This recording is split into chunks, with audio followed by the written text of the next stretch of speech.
জয়পুর গ্রামটা কয়েকদিন ধরে খুব ভয়াবহ হয়ে আছে। সন্ধ্যার পর কোনো মানুষ বাড়ি থেকে বেরোচ্ছে না। রাস্তাঘাট একদম ফাঁকা, চারিদিক শুনশান। ভয়ের কারণ হলো একটি লাশ। সন্ধ্যার পর স্ট্রেচারে করে একটি লাশ গ্রামের ভেতর ঘোরাফেরা করছে। সেই লাশটিকে দেখে মানুষজন ভয় পাচ্ছে, ভয়ে অজ্ঞান হয়ে যাচ্ছে, অসুস্থ হয়ে পড়ছে।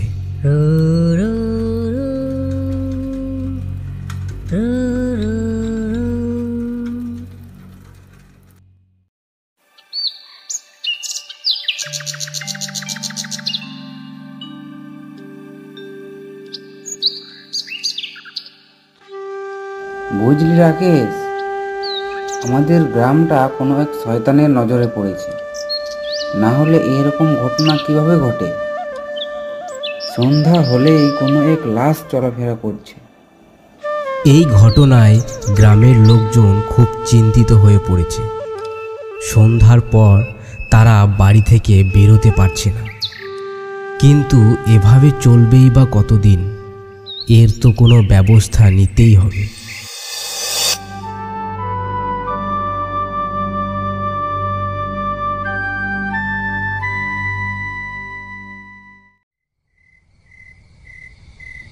একদিন রাকেশ ইচ্ছাকৃতভাবে সন্ধ্যাবেলায় বাড়ি থেকে বের হয়। তার ওই লাশটিকে দেখা খুব ইচ্ছে। প্রায় অনেকজনই এই লাশটিকে দেখেছে, কিন্তু সে কোনো দিন দেখেনি।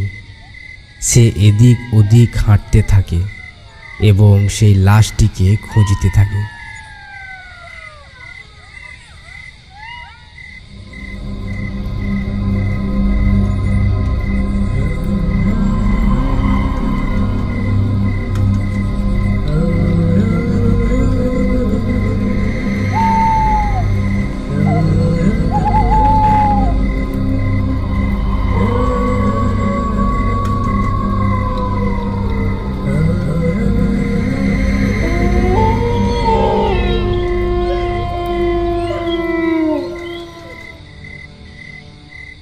হঠাৎ রাকেশ থমকে দাঁড়ায়। তার কানে একটা শব্দ ভেসে আসে, কিন্তু কেন যেন মনে হচ্ছে সেই শব্দটা তার খুব পরিচিত। সে এই শব্দটা কার মুখ থেকে যেন শুনেছে। তার মনে পড়ে যায় এই শব্দটা তো চন্দনের। চন্দন মুখ দিয়ে এই শব্দটা প্রায় বের করত। চন্দন তার স্কুলের বন্ধু ছিল। তারা ক্লাস 12 পর্যন্ত একসাথে পড়াশোনা করেছে। কিন্তু এত রাতে চন্দন এখানে আসবেই বা কী করে? তার বাড়ি তো পাশের গ্রামে।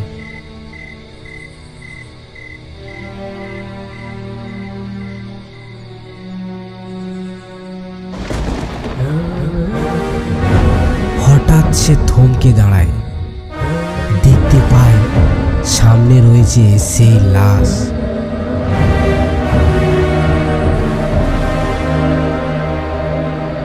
সে এক দৃষ্টিতে সেই লাশের দিকে তাকিয়ে থাকে।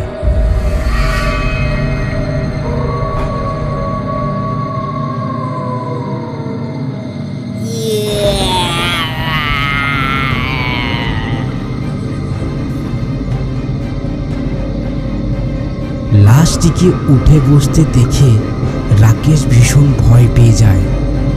সে আর ভয়ে সেখানে দাঁড়িয়ে থাকতে পারল না। সেখান থেকে ছুটে পালাতে লাগলো। রাকেশ, রাকেশ, আমি চন্দন, আমি চন্দন।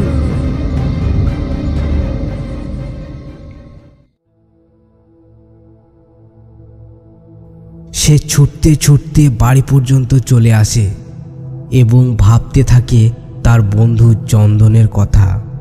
সে সেই লাশের কাছ থেকে চন্দনের আওয়াজ শুনতে পায়। সেদিন রাত্রে রাকেশ ঘুমোতে পারছিল না। বারবার চন্দনের কথা মনে পড়ছিল। স্কুল লাইফে তারা একসাথেই হোস্টেলে থাকত। রাকেশের বন্ধু বলতে আরও দুজন, এই চন্দন এবং সুমন। তারা স্কুল একসাথেই কমপ্লিট করেছে এবং এইচএসের পর তারা আলাদা হয়ে যায়। কিন্তু সে এখনও বুঝতে পারছে না এই লাশের মধ্যে থেকে চন্দনের আওয়াজ আসছে কিভাবে। কি আর বলবো বাবা, আমাদের কপালই খারাপ। ছেলেটারে হোস্টেলে দিলাম পড়াশোনা করবার জন্যে, হঠাৎ করে খবর আসে ছেলে নাকি নিখোঁজ, খুঁজে পাওয়া যায় না। অনেক খোঁজাখুঁজি করলাম, আজকে 7 দিন হয়ে গেল, ছেলের কোনো খোঁজ পাই না আমরা। একটা মাত্র ছেলে কোথায় যে চলে গেল কি বলবো। রাকেশ মনে মনে ভাবতে থাকে, সেটাই কি চন্দনের লাশ? কারণ লাশের কাছ থেকে চন্দনের মুখের আওয়াজ শুনতে পেয়েছিল সে ঠিক করলো আজ রাত্রিবেলায় সে বেরোবে এবং লাশের কাছে যাবার চেষ্টা করবে।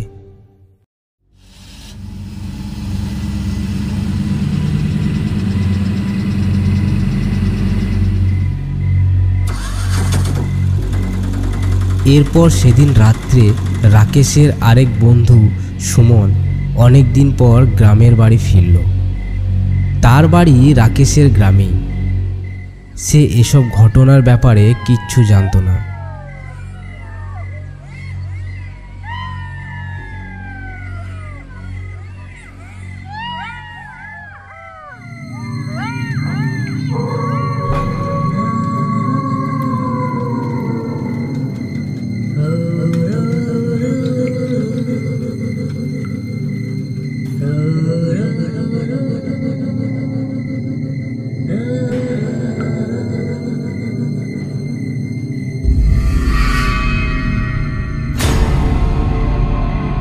কিছু দূর গিয়ে সে থমকে দাঁড়ায় এবং দেখতে পায় সেই লাশ তার দিকে এগিয়ে আসছে।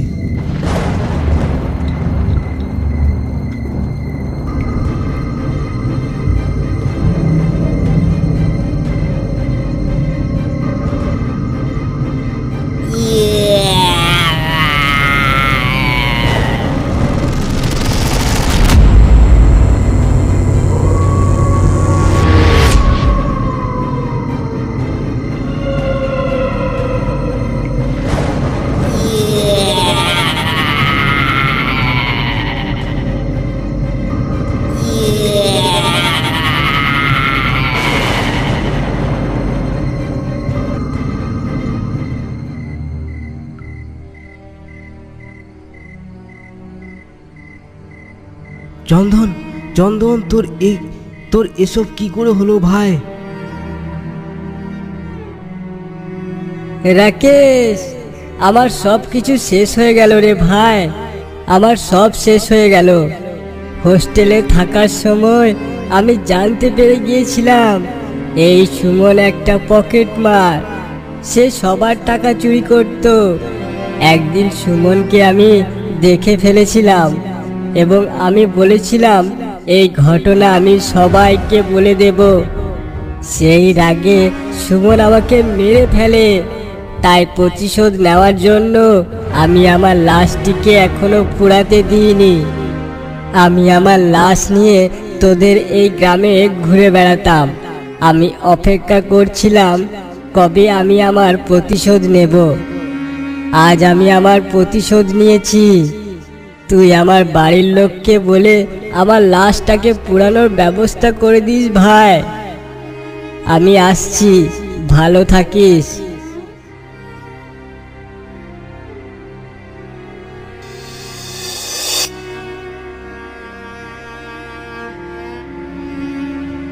সেদিন রাত্রে পরেশ চন্দনের বাড়ির লোককে এই ঘটনা জানায় এবং তারা তার লাশটিকে পোড়ানোর ব্যবস্থা করে আর সুমনের লাশটিকে তাদের বাড়ির হাতে তুলে দেয়।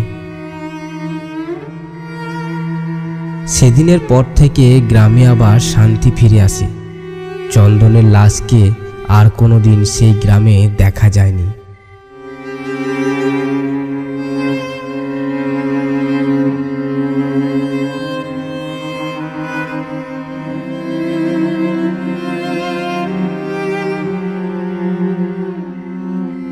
আজকের মতো গল্প এখানেই শেষ করছি। পরবর্তী গল্প নিয়ে ফিরব খুব তাড়াতাড়ি। সঙ্গে থাকুন, ভালো থাকুন আর দেখতে থাকুন আমাদের গল্প। ধন্যবাদ।